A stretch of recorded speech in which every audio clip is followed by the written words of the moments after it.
do this. What am I doing again? Oh, yeah.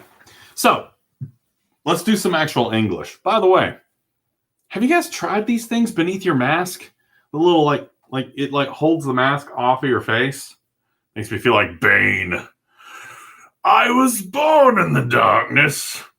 You nearly were adopted by. Okay, that's enough of that. That's ridiculous. Anyway, I try to avoid barking a lot of philosophy at you guys on these videos, but every once in a while, I got to get my philosophy out, right? Philosophy is one of my first loves. And believe it or not, when you're teaching writing, philosophy can kind of help, especially if you're trying to put yourself in the shoes of someone else.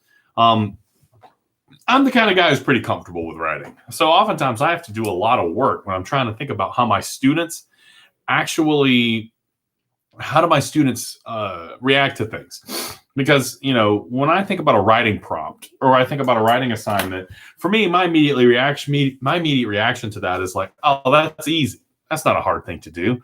But it's not like that for everybody else because this is something that I'm extremely comfortable with. Anyway, for me, one of the most important thinkers that I turn to for these types of things, and don't worry, I'm about to throw a lot of complicated crap at you, but by the time we end this video, I'll have something much simpler for you to consider, right? This isn't going to be, you don't have to write something really long and polluted and weird and theoretical, but just follow me down this rabbit hole for a minute. So, long time ago, there was this guy named Paulo Freire. Now, Paulo Freire is someone that I've studied a lot in my lifetime. I actually did a conference presentation about him back in the days of the dinosaurs when I was still a young teacher, still trying to find my place in the world. I really like Paulo Freire. There's a lot that he talked about that might not necessarily be considered like a good theory today, but his perspective on things is a very interesting one. Now, Freire was operating in a time when there was a great deal of autocratic government where he was. There was a lot of dictatorship. There was a lot of abuse. There was, you know, they were operating in a time where there were a lot of people in power where he was that you didn't necessarily speak out against them. When I say dictatorship, I'm not just talking about somebody being, you know, a jerk or anything like that. Speaking out against these rulers could get you shot, right? This is a really, really tough situation that they were in. Let's think about that for a minute. We in America are very suspicious and very anti-dictatorship, right? We don't generally think of autocratic rulers, people who are ruled with absolute authority. We don't generally look upon that governmental form like, that's what we need. We need a dictator over here. It's something we're pretty much usually suspicious about, right? Well, believe it or not, that's still a rather common form of government. All over the world, there are leaders who hold a great deal of power over the populace. And a lot of times those leaders have, you know, pretty popular support. So as Freire was living underneath these conditions, he started thinking, what is it exactly that causes these rulers to exist? Why is it so difficult to get people onto the program to say dictatorship is a bad thing? For those who suffer under dictatorships, it can be hard for them to even go anti-autocratic, right? Because they live with a great deal of fear. But why is this form of government as common as it is? What's happening here? Why do people all of a sudden get very sympathetic to a guy whose sole goal is to come in and bust heads, right? Well, there's a couple of obvious answers to this question. The first is that as we all live in a democracy, and don't worry, I know it's like, Mr. Bailey, what does this have to do with writing? We're gonna get there in a minute. Just hold your horses, Poindexter. We're gonna get there. But as we all live in a democracy where people elect their leaders and they go to Washington and they make laws, I'm sure you guys have noticed Washington's a bit slow. It doesn't work in any sense with speed. It takes forever for stuff to come down the pipeline. And it's because it's kind of the founding fathers kind of designed our country to be one that's focused on deliberation and discussion and compromise. And so getting a whole bunch of politicians to agree on a law to go through the chambers of Congress so that the president can sign it It's a very slow process. That's one of the facets of democracy. Power is split up amongst different entities, and that makes it really hard for them to unilaterally stop and do something. An autocrat, a dictator, can stand up and be like, make that guy dead, and he's dead, right? Or distribute bread to those people over there, or blow that guy up, right? These types of things can happen very, very quickly under an autocrat. An autocrat's speed is part of what makes that rule attractive. So, but Freire didn't look at this purely in logical terms. He was like, there's got to be something else here. Because for Freire, the speed of an autocratic ruler, a dictator, was not worth the trade-off, right? There's so much suffering underneath a dictator. So he thought long and hard, and Freire was a teacher of language, and he was teaching language and teaching writing and teaching communication. And Freire came up with a really interesting theory as to why people ended up supporting dictators. And I think there's a lot of wisdom to this. It's something to think about. There's one facet of our society that has a tendency to predispose people to like a positive view of dictatorial behavior. And for Freire, it was education.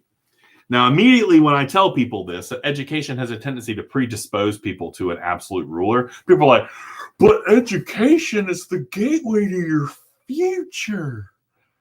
Right. I mean, I love doing voices. Anyway, people are immediately defensive of education, but education's a good thing, right? It's the door that opens up and leads you to the rest of your life. And it's like, well, just hang on a second there. If you were in a face-to-face classroom right now, and I told you to get out a piece of paper, you would do it, wouldn't you?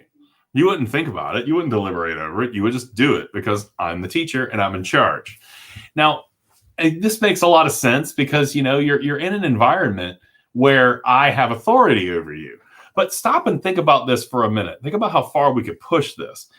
And think about the nature of the relationship between a teacher and his students, or his or her students, excuse me.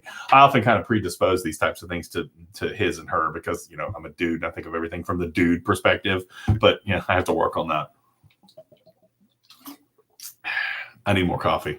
Anyway, so if you're told to stand up, you stand up. If you're told to switch places, you switch places. I've actually tried to push this a couple of times before. I made everybody stand on one foot and hop up and down. Think about the setup of a classroom. Typical classrooms are set up with all the desks facing one direction. I'm standing at the front of the room. You guys are all sitting down. I give information and you eagerly kind of take it down, right? You're sitting there and you're jotting it down. And eventually there's kind of like the assumption that there's going to be a test later. Freire had a name for this. It's called banking education. It's like the educator stands in front of the class and gives you information, gives you material. You're expected to contain it in your head, and you then transmit that material in a way that's as close to the nature that the instructor transmitted it to you. You're not being trained to be a thinker in this situation. You're trained to be a receptacle for someone else's knowledge. That is, in and of itself, kind of a dominance kind of relationship. I am beneath you. I am emulating your behavior and trying to become more like you. I follow your commands. Now, it gets even more complicated when you think about what the teacher's trying to do. I have authority over you. I can't necessarily bring people in and be like, make that guy blow up, right? But there's intrinsic threat in our relationship. And what's that threat right now? And this is kind of an interesting thing when you really stop and think about it. This is the beauty of philosophy. We don't often stop and think about the actual situation that we're in and why we're in it. Why have we chosen to be in this relationship? Me as the teacher, you want something from me. You want that good grade, right? You want the degree that the school is offering so that you'll have more opportunities later. But the threat is that I can fail you, right? I can fail you and I can throw you out of the class, whatever. And so you're constantly in a situation where you're trying to please me and give me the responses and the behaviors I've outlined for you. It's logical, but it's also kind of a little bit bat crap crazy if you stop and think about it.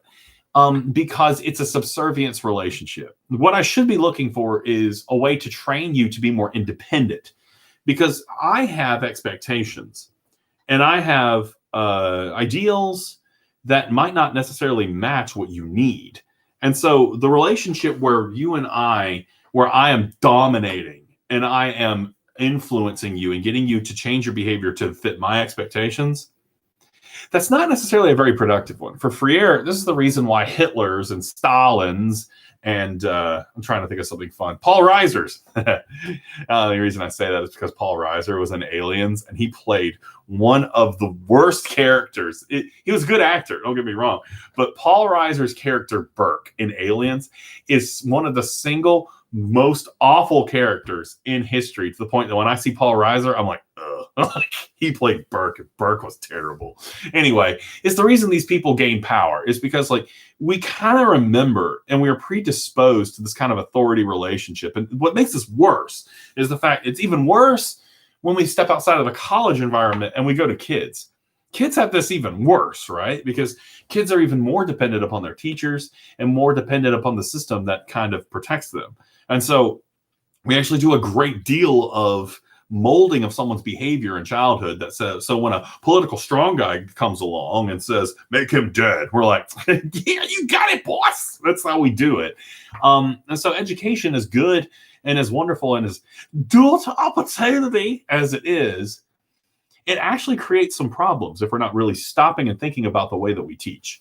Now, Freire is very, very important for me as an instructor because I don't want to just create weird, creepy little copies of me. There only needs to be one of me. I cause enough problems as it is, just sitting in this office with my toys. And, I don't want other me's. We don't need that. We need more independent and more confident yous, right? Now, in the past, I've talked about English 1010 as being a class that's supposed to empower you at work and to try to, help you get a little bit more of a running head start when you find yourself at work. But before we can do that, we need to figure out what you are. We need to find your voice. How do we do that? Well, one of the things that we have to do is we have to engage with the therapy aspect of English. Now, don't worry, it's not going to be true therapy. But one of the things that Freire suggested when it comes to teaching a class, and this is a very hard thing to do in an online class, because for Freire, everything is about community. And everything is about us learning to communicate with each other in a healthy and productive way so that, when we are trying to solve problems, we're not running each other down, but we're building each other up. And in a lot of ways, we're still trying to figure out how to do that. Education world has a great deal of challenges in this regard. And now that we're in a completely virtual environment, like that's hard. We're all in a very hyper individualized state right now. So what I'm thinking we'll do, Freire talked about generative conversations. Let's simplify that. Let's talk a bit about the challenges that face us. Let's talk about what oppresses us. Understanding the nature of oppression is extremely important for understanding how it shapes and molds us and overcoming the different forces that do oppress us. And there's a lot of really cool ins and outs in this. Now, I'm the type of person who's really interested in definitions. As you can imagine, I still get invited to all the cool parties. Mr. Definition guy over here. Oh, yeah. Anyway, defining oppression is something that is a little difficult. Oppression, most people define oppression as something that is opposition to them, something that causes them difficulties, right? I can say that my traffic tickets are oppressive. I can say that, the coronavirus is oppressive. And don't worry, they are. But let's try to get a little bit more to the essence of this word as Freire defined it. I'm letting Freire do all my work for me today. Oppression is anything that frustrates your ability to become fully human. That's a really odd way of saying this. Like, I'm human, right? I'm pretty damn human here. I make mistakes and I burp and I embarrass myself on a pretty regular basis. I'm human. What does it mean to become more human? There's a lot of different ways to talk about this. For me, being human has to do with my potential, my ability to realize and chase after the things I want, right? To become more of the person I would like to be. That's extremely important. So that's my oppression, right? The ability to become more fully human. Let me tell you about a few of the things that oppress me. Right now, coronavirus most certainly oppresses me because me being fully human means going outside and soaking up some sun every once in a while and chasing squirrels here in the parking lot at the school. Don't worry, I never hurt them. But everybody wants to talk about oppression in terms of the things that make their life more difficult. Let me flip this over on its head. Some of us choose our own oppression. You know what oppresses me? My kids. Now, I know that sounds bad, to quote Ego from Guardians of the Galaxy Volume 2, which I watched with my family last night and I really enjoyed. Kurt Russell was great as the Devil Planet or whatever he was. My kids are oppressive primarily because they are limiting to my freedoms. If I had the ability to do anything I wanted right now, I'd drop everything and go to Alaska and live in a cabin and become like a burly, like grizzled man of the woods. I totally would. Don't believe my wife when she tells you how, I still use like lotion to moisturize my hands and all that stuff. I totally do it. But going to Alaska is just absolutely not in the cards for me right now because there are 3 mouths that I have to feed and there are demands that I have to make. And I have a job that I hold so that we have a better financial situation so that we can be more comfortable. Dropping all that right now would throw my world into a tailspin. I don't want to do that to them. Now, my children are limiting to my freedom to make choices purely for the growth of myself. There's a lot of avenues that I could walk right now that are now cut off from me because I don't want to cause them discomfort or pain. I don't want to abandon them. That being said, sometimes they're just jerks. I love them to death, but they can be such turds sometimes. And that's okay. They're kids. That's part of the whole thing with kids. Now, them being oppressive to me, I still wouldn't change anything because fatherhood is something that I chose. And overall, it's all right. It's okay. I mean, it's pretty cool to see a little person with some aspects of you, some aspects of my wife, and some aspects of some weirdo that lived at least 100 years ago that keeps surfacing in the genes and is just an absolute psychopath.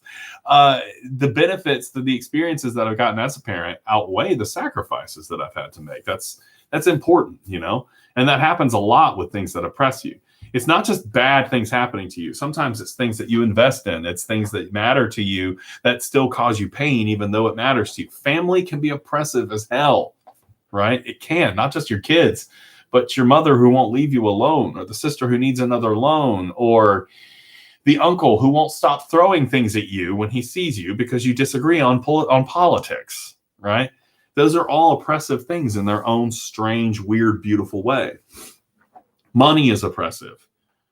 I desperately want an Xbox Series X right now, and it's taking a lot of work and sacrifice to save up the money to get it. Sometimes I hold my 4-year-old up, and I'm like, "You're the reason Daddy can't get his Xbox," right? And he's like, "Ah." In any case, money is oppressive for all sorts of different reasons. The lack of money is even worse. Let me think. Family, money, health.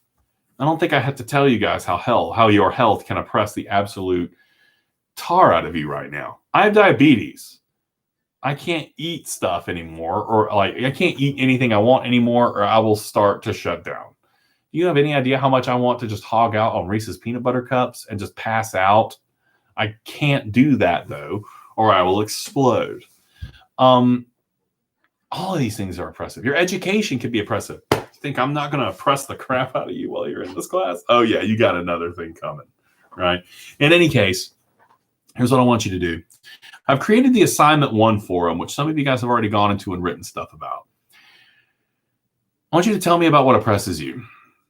What frustrates your ability to become more fully human?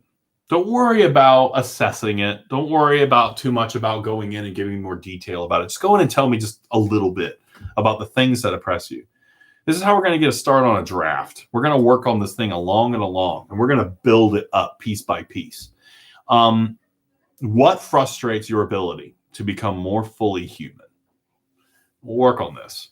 Maybe next time we'll talk about how we can build more of a community as we move forward. Because for free air, good writing does not happen in a vacuum. It doesn't live in a fishbowl, right? It needs to participate in itself. It needs to grow among itself. It's not just about me coming in and telling me whether you're good at it or not. It has to have life outside of our relationship. So we'll think about that next time. For right now, give me 5 sentences. 5 sentences. 5 sentences about what oppresses you. I hope this lovely Tuesday finds you well. Man, I'm so cool. Oh, I haven't ended the stream.